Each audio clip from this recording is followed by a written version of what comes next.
ನಾವು ಇದನ್ನ ರಾಜಕುಮಾರಿ ಆದ್ಯ ಮತ್ತು ಅವರ ಸ್ನೇಹಿತರ ಹತ್ತಿರ ತೆಗೆದುಕೊಂಡು ಹೋಗಬೇಕು.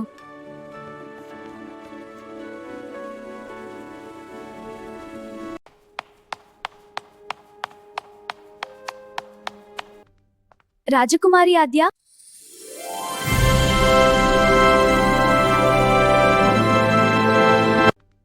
ರಾಜಕುಮಾರಿ ಆದ್ಯ, ನೀವು ನಿಮ್ಮ ಸ್ನೇಹಿತರು ಆಟವಾಡುತ್ತಾ ದಣಿವಾಗಿದ್ದೀರಾ. ಬನ್ನಿ, ಸ್ವಲ್ಪ ತಿಂಡಿಗಳು ತಿನ್ನೋಣ.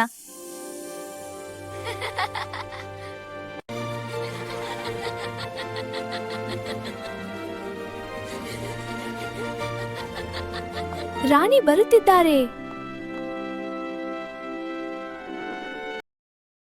ಅಜ್ಜಿ, ನನ್ನ ಮುದ್ದಿನ ರಾಜಕುಮಾರಿಯರೇ,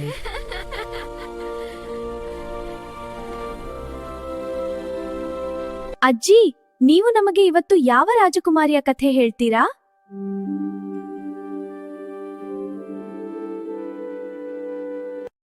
ಇಂದ ನಾನು ನಿಮಗೆ ಎಂದಿಗೂ ನಗದ ರಾಜಕುಮಾರಿ ಕಥೆ ಹೇಳ್ತೀನಿ. ಒಂದು ಕಾಲದಲ್ಲಿ ಒಂದು ದೊಡ್ಡ ರಾಜ್ಯದಲ್ಲಿ ಸುಂದರವಾದ ರಾಜಕುಮಾರಿ ಇದ್ದಳು. ಆದರೆ ಆ ರಾಜಕುಮಾರಿಯ ಒಂದು ವಿಚಿತ್ರ ಗುಣ ಇತ್ತು. ಅವಳು ಯಾವಾಗಲೂ ನಗುವುದಿಲ್ಲ. ರಾಜ ಮತ್ತು ರಾಣಿ ತುಂಬಾ ಚಿಂತಿಸುತ್ತಿದ್ದರು. ರಾಜಕುಮಾರಿಯನ್ನು ನಗಿಸಲು ಅವರು ಅನೇಕ ಪ್ರಯತ್ನಗಳನ್ನು ಮಾಡಿದರು. ರಾಜ್ಯದಲ್ಲಿ ಜೋಕರರನ್ನು ಕರೆಸಿದರು, ನೃತ್ಯಗಾರರನ್ನು ಕರೆಸಿದರು, ಹಾಸ್ಯಾಸ್ಪದ ಆಟಗಳನ್ನು ತೋರಿಸಿದರು. ಆದರೆ ರಾಜಕುಮಾರಿ ಮಾತ್ರ ನಗಲಿಲ್ಲ.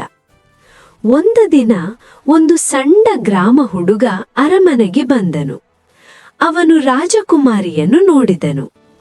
ಅವನು ರಾಜಕುಮಾರಿಯ ಮುಂದೆ ವಿಚಿತ್ರವಾಗಿ ನಡೆಯಲು ಶುರು ಮಾಡಿದನು. ಜಿಗಿದನು, ಕುಣಿದನು ಮತ್ತು ಮಜಾದ ಮಾತುಗಳನ್ನು ಹೇಳಿದನು. ಅವನ ಸರಳತನ ಮತ್ತು ಮಜಾದ ಆಟಗಳನ್ನು ನೋಡಿ ರಾಜಕುಮಾರಿ ತಡೆಯಲಾಡದೆ ಮೊದಲ ಬಾರಿಗೆ ನಗಿದಳು. ರಾಜ ಮತ್ತು ರಾಣಿ ತುಂಬಾ ಸಂತೋಷಪಟ್ಟರು. ಅವರು ಆ ಹುಡುಗನಿಗೆ ಬಹುಮಾನ ನೀಡಿದರು. ಆ ದಿನದಿಂದ ರಾಜಕುಮಾರಿ ಎಲ್ಲರ ಜೊತೆ ಸಂತೋಷವಾಗಿ ನಗುತ್ತಾ ಬದುಕಲು ಶುರು ಮಾಡಿದಳು. ಇದರಿಂದ ಮಕ್ಕಳೇ, ನಾವು ಕಲಿಯಬೇಕಾದ ಪಾಠ ಸರಳ ಸಂತೋಷ ಮತ್ತು ನಿಜವಾದ ಮನಸ್ಸು ಯಾರನ್ನಾದರೂ ಖುಷಿಪಡಿಸಬಹುದು. ಬಹಳ ಚೆನ್ನಾಗಿರೋ ಕಥೆ ಅಜ್ಜಿ.